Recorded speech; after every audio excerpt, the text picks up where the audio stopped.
السلام عليكم، يا رب تكونوا بخير. النهاردة هنعمل مع بعض اسبونج شوكولاتة بيتي بطريقة سهلة جدا وبسيطة.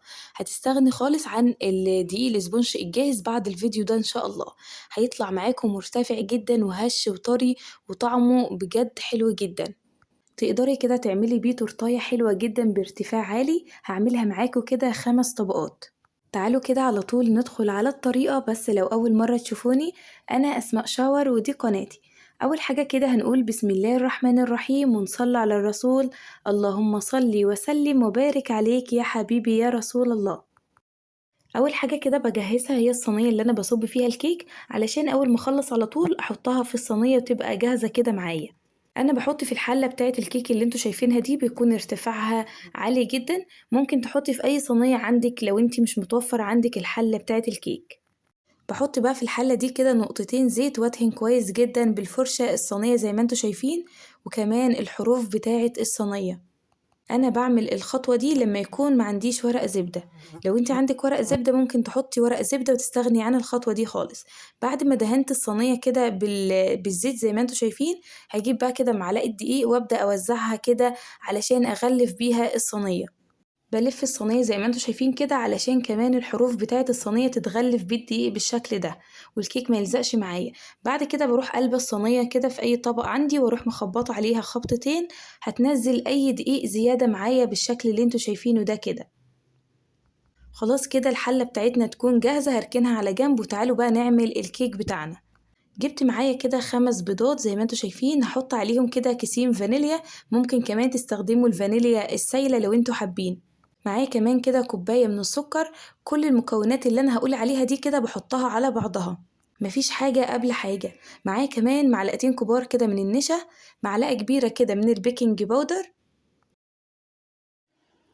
عندي كمان معلقتين كبار كده من الكاكاو الخام معلهوش سكر خالص. انا بستخدم كاكاو اسباني بيديني نتيجة حلوة جدا.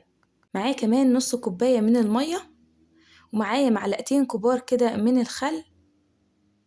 الخل هنا بيضيع اي زفارة للكيك، مستحيل تحطي خل وتلاقي زفارة. اي كيك انا بعمله بحط كده شوية خل، بصوا بيبقى بيجيب من الاخر الصراحة. ساعات كتير كده بستغنى عن الفانيليا خالص، بس مستحيل استغنى عن الخل. بيدي هشاشة حلوة جدا للكيك وبيمنع اي زفارة عندي.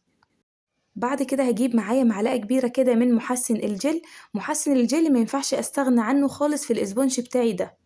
هتجيبيه بقى كده زي ما انتوا شايفين لونه عامل زي الفازلين. لو بقى لونه ابيض كده هيبقى فاسد معاكي وما ينفعش معاكي في الكيك خالص.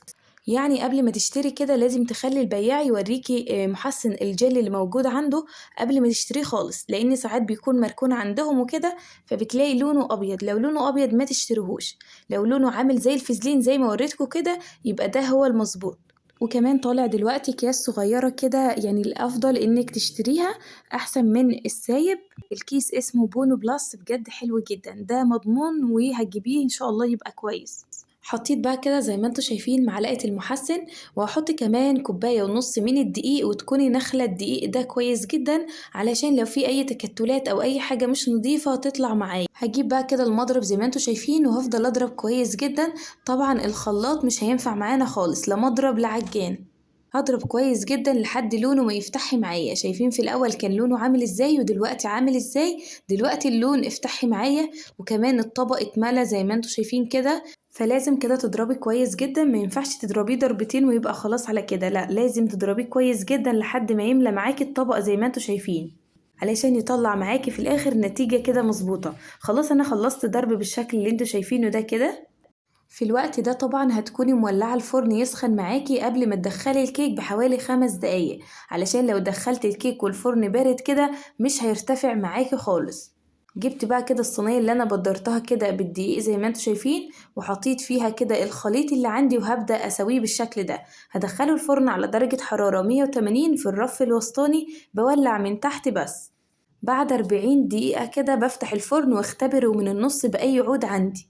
لو العود بتاعك طلع نضيف يبقى خلاص استوى معاكي، طلع فيه عجين يبقى لسه عايز شوية في الفرن.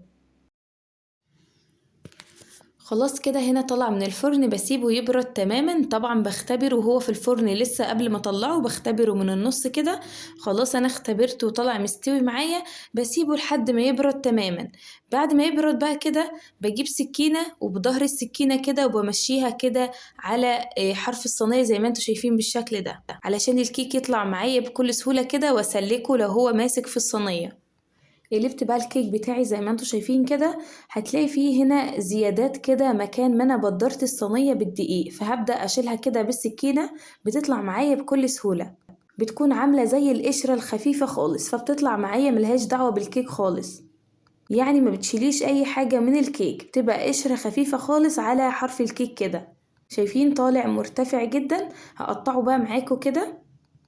هتقطعيه بعد كده بالسكينة اللي هي عاملة زي المنشار. بشيل بس الحتة اللي فوق دي كده واساوي الكيك كده بالشكل اللي انتوا شايفينه ده. طبعا اللي انا شلتها ده هتتاكل عادي، بس انا عايزة اساوي الكيك، مش هنرمي اي حاجة. هيطلع معانا كده زي ما انتوا شايفين 5 طبقات وارتفاعهم حلو جدا. بحط ايدي كده فوق على الكيك وابدأ اقطع كده بالراحة علشان تطلع معايا كده متساوية. قطعت كده 3 طبقات، هقطع دي كمان على 2 كده.